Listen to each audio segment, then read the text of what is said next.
తెలంగాణ ప్రభుత్వం ప్రతిష్టాత్మకంగా చేపట్టిన హరితహారం కార్యక్రమం అబాస్పాలవుతోంది. అధికారుల పర్యవేక్షణ లేకపోవడంతో మొక్కలు నాటకుండా రోడ్ల పక్కనే పడేసి వెళ్లిపోతున్నారు.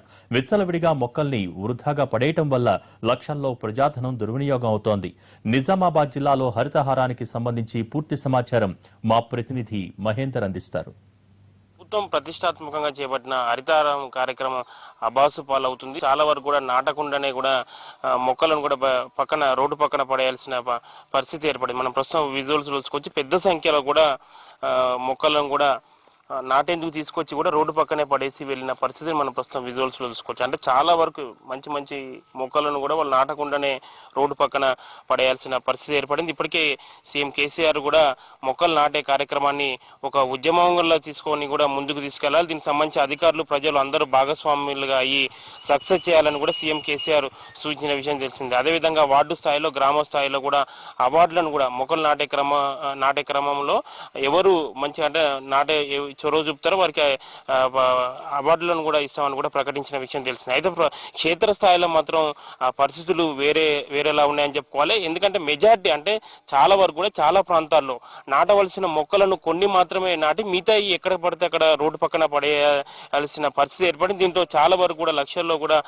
కూడా ప్రజాధనం కూడా దుర్వినియోగం అవుతున్న పరిస్థితి ప్రస్తుతం తలెత్తిందని చెప్పుకోవాలి. మనం విజువల్స్ లో స్పష్టంగా చూసుకోవచ్చు. మంచి మంచి మొక్కలు కూడా రోడ్డు పక్కనే కొన్ని వందల సంఖ్యలో మొక్కలను కూడా వేయాల్సిన పరిస్థితి రోడ్డు పక్కనే ఉన్న పరిస్థితిని మనం ప్రస్తుతం విజువల్స్ లో చూసుకోవచ్చు. చాలా వరకు కూడా కొన్ని ఇక్కడ ఇదే ప్రాంతంలో కొన్ని చోట్ల మాత్రం నాటి మిగతావన్నీ మాత్రం రోడ్డు పక్కనే పడేసి వెళ్లారు. అంటే దీన్ని ఒక సీరియస్నెస్ గా తీసుకొని ముందుకెళ్ళకపోవడం వల్లనే ఈ పరిస్థితి తలెత్తింది అనేది కూడా విమర్శలు వ్యక్తమవుతున్నాయి. ఒకవైపు ప్రభుత్వం దీన్ని ఉద్యమంలో తీసుకోవాలి, అధికారులు అందరూ చొరవ చూసుకొని దీన్ని అంటే ఒక సిస్టమేటిక్ గా చేయాలనే కార్యక్రమం చేయాలని కూడా సూచించినా కానీ ఆ స్థాయిలో మాత్రం ఆశించిన స్థాయిలో మాత్రం రాలేదని చెప్పుకోవాలి. మనం మొదటి విడత రెండో విడత హరితహారంలో చూసుకుంటే అందులో కూడా చాలా వరకు కూడా మొక్కలు నాటకుండానే కూడా పడేయాల్సిన పరిస్థితి మనం చూసుకోవచ్చు. అయితే మూడో విడత కార్యక్రమాన్ని మాత్రం కొంత ప్రభుత్వం సీరియస్ గా తీసుకొని క్షేత్రస్థాయిలో ఎప్పటికప్పుడు అధికారులతో కూడా రివ్యూ మీటింగ్లను ఏర్పాటు చేసి ఏ ప్రాంతంలో నాటాల్సిన మొక్కలు ఆ ప్రాంతంలో పూర్తి స్థాయిలో ప్రతి ఒక్క మొక్కను కూడా వేస్ట్ చేయకుండా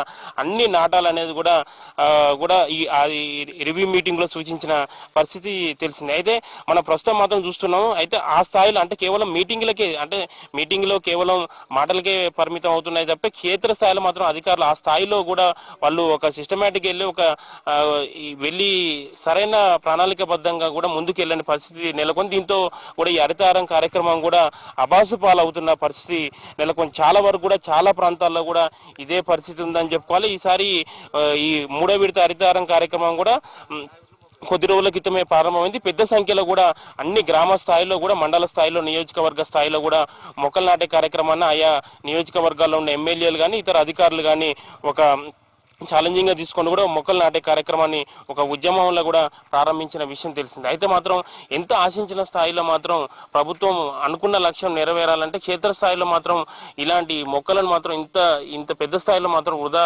అయితే దీనికి ఏ విధంగా ఫలితం ఉండదన్నది మాత్రం స్థానికుల నుంచి వ్యక్తమవుతున్న అభిప్రాయాలు వ్యక్తమవుతున్నాయి. అయితే దీనికి సంబంధించి మాత్రం హరితహారం కార్యక్రమం క్షేత్రస్థాయిలో ఏ విధంగా ఉండదన్నది దానికి సంబంధించి మాత్రం మళ్ళీ ఒకసారి అధికారులు పూర్తి స్థాయిలో సమీక్షిస్తే మాత్రం ఇలాంటి లోపాలు చాలా మరికొన్ని చోట్ల కూడా బయటపడే అవకాశాలు కనిపిస్తున్నాయి. కెమెరా పర్సన్ రవిచరణ్తో మహేంద్ర ఎన్టీవీ.